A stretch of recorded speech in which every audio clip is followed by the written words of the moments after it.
Shalom and blessings to everyone. Good afternoon. It's about 1:58 in the afternoon here in Michigan, and I know I'm a little late. I've been trying to do this since morning. I don't know, everything just keeps happening. People keep sending me messages. I need to learn how to say no. But I thank you all for tuning in. I'm trying to get my thoughts situated. And I know I'm a day late. I'm sorry. Please pray with me. I need to get more punctual and remember. Yesterday I totally forgot until later on, and then everything was going on. I tried to study, and just one thing after another. It's crazy. Please keep me in your prayers. I know Satan has been attacking me left and right, and he don't want me to get this going, and he don't want me to get into this opening up to teach the truth. And I know I'm using someone's teaching, but that's how it starts. It all has to start somewhere. And those of you who have watched my other previous teachings, I am teaching from the Believer's Authority, what you didn't learn in church, by Andrew Womack. And I know it's kind of backwards. I'm sorry, that's how my phone is. And it all starts somewhere. Something that touches our hearts that Yahuwah uses to open us up. He will use anyone to touch us. So I have had people telling me that since I did not write these teachings out myself, how can I be a teacher? But it don't matter if you write them yourself. You're praying over it and letting Yahuwah use someone else's teaching to teach others. Plus, Yahuwah is adding more to it. So if someone tells you you are not doing something, or you are not called to be this, you are not called to be that, because you're using someone else's information, then they are being used by Satan. Don't listen to them. I have this happened here a few months ago, so I know that affects us. Please don't let people's negativity affect you from doing what Yahuwah has called you to do. I know that there are many people that have been called to be teachers. They have been called to be preachers, which some say it's one and the same. Maybe not. It just depends how you look at it, I guess.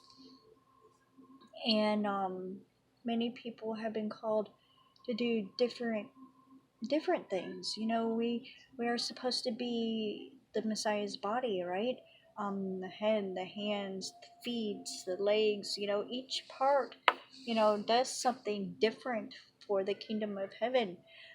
But we all are supposed to work together, not against each other, not condemning someone. If someone says, Yahuwah has called me to do this, then of course Satan's going to use everyone around us to say, no, you're wrong. He used my family to pull me away. He used my friends, which I really didn't have many friends, but those that I did have, Satan used against me. And that does something to us, especially me. I'm like an empath. I take things so literally. I love deeply. I care deeply. And I feel others' emotions, and I'm trying to learn how to put a block up, so even though I feel it, it don't really affect me. And it does. If someone comes at me, it really affects me in a negative way. And I'm praying that I could learn how to shield myself through the Messiah. Put up the shield. I don't want to attack like that. And I don't want to, I don't know the word that it's called, but I don't want to react with what I'm being fed. Maybe someone knows what I'm talking about. But that being said, I really don't know why I went off on that. I guess because it's so easy for us to be distracted, but it is so easy for us to be, I don't even know what the word is right now. When someone comes against you and it affects you, I really can't think of the word right now, but I'm sure you know what I'm talking about. And it affects you in a way to where you doubt yourself, or you doubt, well, did I hear his voice? Is that really just me wanting to do this? But you have to say, no, I won't listen to this negativity, because the negativity is not coming from Yahuwah. If it was from Yahuwah, it would not be negative like that. Yahuwah always sends someone to um, edify us and bring us up and build us up in Him. And if they don't have the spirit that connects with yours, then it is not of Yahuwah. So let's go ahead and start our prayer and start our lesson, since I used a lot of time talking about that, which it needed to be talked about, because it is so hard when people are against us and against our calling. It is hard for us to take that step, and once we take the step, it is hard for us to continue doing what we're supposed to do when we're just getting all this negative feedback. And that's why we need each other. The world is harsh, and the Christians are harsh, and the religious people are harsh. They are very harsh, and they want to keep us down. And that's of Satan. That is not of Yahuwah. Yahuwah would not want to keep you down. He wants us to move forward. He wants us to put one foot in front of the other and let Him guide us and direct us and build us up through Him. And that being said, let's go ahead and say our prayer. And I grabbed the wrong depota. I'm sorry. I don't want to have to mess with this all the time. Sorry. And for those of you who don't know, I did not used to wear a depota or a hair covering. I was not raised like this. I know some people were, and I was not. But when I got older and started seeking Yahuwah and Yahuwah's truth, he taught me how women are supposed to cover their hair, and I did not ask why. I know in the scriptures it says something about the angels, but I really don't think that's it. I think that that was placed in there. I think it's because of something else, some other reason. But that is neither here nor there. Yahuwah wants women to cover their hair. Some women I have found cover all of their hair, like the Muslims do. The Muslims, they really cover it all up like this. Which at one point in time I was doing that, but I don't like it. I like, at least, like this. because I think I have a very ugly forehead. But I'll do like this, and if you want me to cover up all, I will. Please don't. And this is really not working. Hold on just a minute. Okay, I'm sorry about that. I did find something which I don't know if it'll help. My hair is so thin right now. Okay.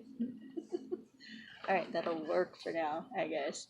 Um, and as I said in my own teaching, my hair is thin right now because of my disobedience. But I know when I continue and get punctual and really start doing His will all the time, I know this will be all fixed soon. So please bear with me and pray for me. Pray for me. I really need it. But let's go ahead and say a prayer. Dear Heavenly Father, we thank you for this beautiful, wonderful day. Any day is beautiful, wonderful because you have created it. You created it for us. And no matter if it's rainy or snowy, sunshine, you created it. And no matter what it is, we need to find joy in it because you created it. And I know some people find cloudy days and rainy days gloomy and depressing, but I don't. I feel rejuvenated, and I'm like, wow, it's gorgeous, beautiful. Um, because I guess you put it in my heart to take joy in each day. Each day is a gift that you have given to us, and I thank you for that. And Father, teach, touch this book, touch this lesson that I'm about to do. And you know that I did not get much time to really study it and go through it. So, Father, please forgive me. And, Father, please help me be able to study more. I need quiet time, a quiet place. Here it gets so chaotic. Please, Father, help me with this. Because I want to do your will. And, Father, help me not forget. I don't understand why I forgot like I did this week and last week. Please, Father, help me. Because I want to do your will. I don't want to forget. I don't want to be disobedient. Please, Father, help me. Help me know how to put a guard up. In your Son's name, Father. And open our eyes and hearts and minds to see your truth and to recognize your truth, Father. Instill your truth upon our hearts so we will know how to act upon your word, how we have the power inside of us. We have your power inside of us. Father, help us know our authority and help us be able to use and act upon our authority that the Messiah has given to us. You gave all power and authority to the Messiah, and he gave it to us. He is our Messiah, our brother, our friend. We thank you and bless your name, Father. Teach us your truth always, and always put it in our hearts to seek you and your truth. Because it don't matter what it is, no matter how long we live, we will always be seeking your truth. Because there's so much truth out there that it don't matter if we live 500 years, we won't know everything. Father, please help us. Because we have been lied to and manipulated by everything, government, or our religion, or everything, Father. Help us see the truth. Give us true discernment, Father. And we thank you and bless your name. Bless your precious, precious name. So, okay. Okay. I was working on my own teaching, which every time I start working on my own teaching, that's gonna aggravate me. But something always happened. Um, like the kids would come in and disturb me or be loud. And the other morning, well, yesterday morning, I was trying so hard, but my nephew, for some reason, he woke up out of his sleep and came in my room really early. And I have been off work last 2 nights, so I've been trying, and something always happens. So I need to learn how to pray and like bless my area to where I could really concentrate and do what I'm supposed to do and block Satan out. So that's why my teaching is not done. I want to do my own teaching at least once a week, and the teaching and the book at least every 3 days. So please be praying because that's what I want to do, and I know I have fallen in that, but I'm trying. I'm trying. So let's go ahead and start with the lesson. This is lesson 15. Believe and receive. As believers and the Messiah Emmanuel, it is our responsibility to boldly preach the gospel and faithfully teach Yahuwah's word. Whosoever shall call upon the name of Yahuwah shall be saved. Which here I think it's talking about the Messiah. Sorry. Whosoever shall call upon the name of the Messiah shall be saved. How then shall they call upon him in whom they have not heard or not believed? And how shall they believe in him of whom they have not heard? And how shall they hear without a preacher? And how shall they preach except they be sent? As it is written, how beautiful are the feet of them that preach the gospel of peace and bring glad tidings of good things. So then,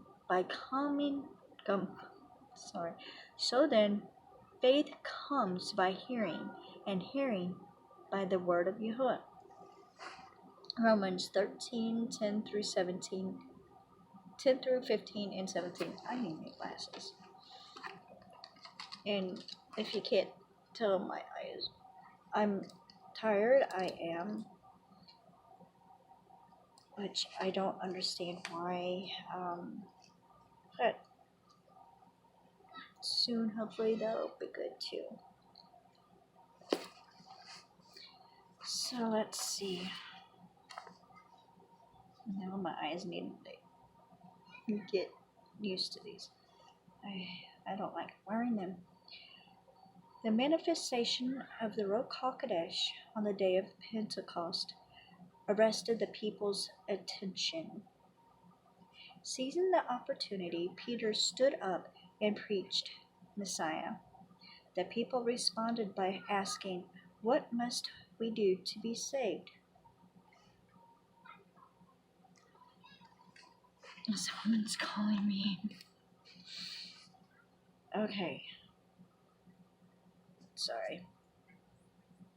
The people responded by asking, "What must we do to be saved?" Peter answered, "Repent and be baptized, every one of you, in the name of our Messiah, Emmanuel, for the remission of sins.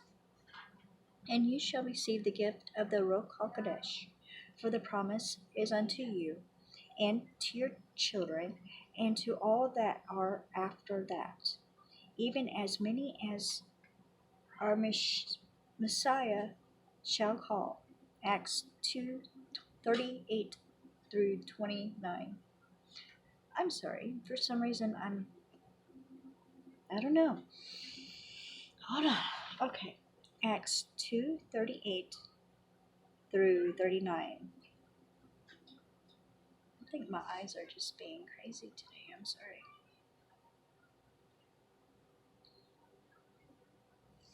Okay. Continuing. Considering the context, the day of Pentecost, and looking back to Acts 1:4 through 5 and 8, it is clear that the promise being spoken of here is the outpouring of the Ruach HaKodesh. Almost everyone would agree that the outpouring of the Ruach HaKodesh is part and parcel true revival. Peter was saying, what you have seen, this outpouring of the Ruach HaKodesh, this manifestation of the coming of Yahuwah's Spirit, the indwelling of the Ruach HaKodesh, and the miraculous manifestations this has caused. It is not only for you, but also for your children, for your children's children, and all those who will follow after them. Peter was looking into the future, to the generations to come, saying that this promise they were expecting,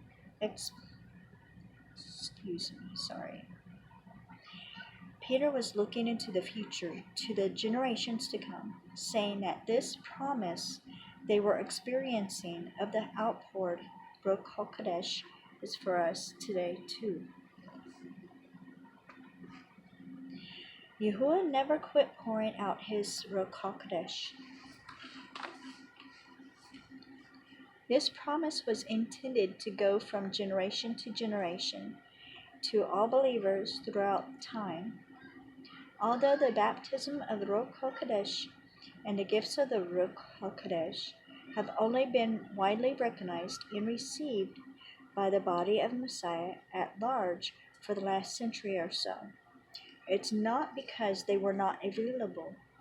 An honest look at church history will reveal pockets of believers down through the centuries who received the Ruach HaKodesh and operated in his power since the book of Acts. However, somewhere along the way, perhaps around the beginning of what's now called the Dark Ages, the church at large, for whatever reasons, stopped believing for and receiving this promise. If you do your research, we find out how the truth was removed and replaced with lies, and people were not allowed to read and seek the truth. And so a lot of things, and then people who would act upon the power of Yahuwah, a lot of times they would be called witches or be in witchcraft. So if you do your research, you'll find out a lot of things. Okay, sorry, someone keeps messaging me, and I'm afraid that it's going to cut off my video recording like it did last time. Okay.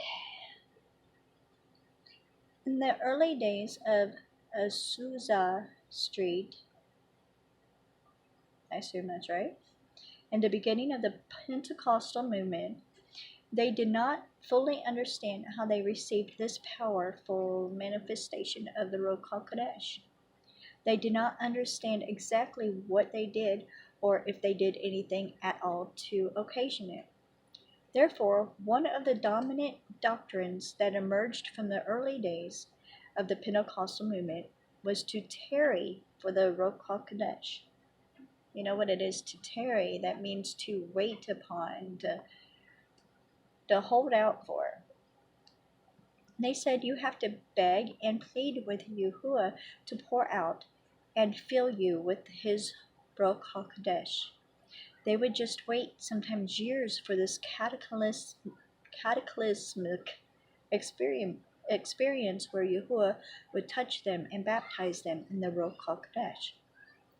It's almost as if we swung over to the opposite extreme today. Many people come forward who have not even heard about the baptism in the Ruach HaKodesh. When the minister asks if they would like to receive, they answer, yes, I guess so. They don't know why they need the Ruach HaKodesh. They don't know what to expect. There's no anticipation and no desire. I've seen people receive prayer for the baptism in the Ruach HaKodesh, walk back to their seats, and it seems to have zero impact on their lives. That's not good either. It should not be that way. One good thing about the way the old-time Pentecostals did it was that when they finally received the baptism of the Ruach HaKodesh, it meant something to them. They would pray desperately, wailing and travailing before Yahuwah, sometimes for years. But once they received it, the Ruach HaKodesh had a profound impact on their lives. Which, if you read the scriptures, they did not tarry for years in the upper room, but they were allowed to be separated from everyone for, I don't remember how long it was, but they were separated from everyone for a long time, and they were just praying and praising Yahuwah. What was it, 120 or so in the upper room. And so they all had one mind and one accord to sit there and wait and pray for Yahuwah. And they probably fasted and prayed, so they had that on them too. We know today that we do not have to tarry or wait for Yahuwah to pour out his spirit. We don't have to beg and plead for Yahuwah for him to send the Ruach HaKodesh. We can just believe and receive for free the free gift he's given. However, it would be wonderful to see the hunger that the tarrying produced.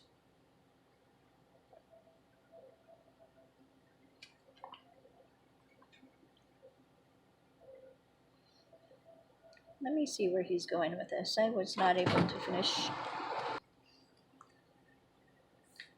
Okay, in Acts chapter 1, Emmanuel told his disciples to wait. Being assembled together with them, he commanded them that they should not depart from Jerusalem, but wait for the promise of the Father. You shall be baptized with the Ruach HaKodesh not many days hence. Acts 1, 4, and 5. At the time, Emmanuel had resurrected, but he had not yet ascended. He was still bodily upon the earth. Soon after he ascended, though, he poured out the Ruach HaKodesh on his disciples on the day of Pentecost. And now that the Ruach HaKodesh has already been given, there's no need to wait any longer. However, if you're going to take this admonition to wait literally, then you must also go to the city of Jerusalem to do it. Which, no, you don't. Behold, I send the promise of my Father upon you, but tarry you in the city of Jerusalem until you be ended with power from on high. He commanded them that they should not depart from Jerusalem, but wait there for the promise of the Father. Luke 24:49 and Acts 1 and 4. Emmanuel told these disciples to wait there because there was about 50 more days until Pentecost. However, now that the Ruach HaKodesh had already been poured out, you could just believe and receive. Now, Pentecost, when you go throughout the scriptures, the Old Covenant has holy days, set apart days and times that we're supposed to follow and celebrate, which these are supposed to still be going on today. But the church claims that we don't have to do that, and when you talk about them, everyone don't realize what they are. But each holy day, set apart time that we were commanded to celebrate it, keep to us, goes along with the new covenant. And the church, the religious people like to cut out the old covenant and saying that's just in the past.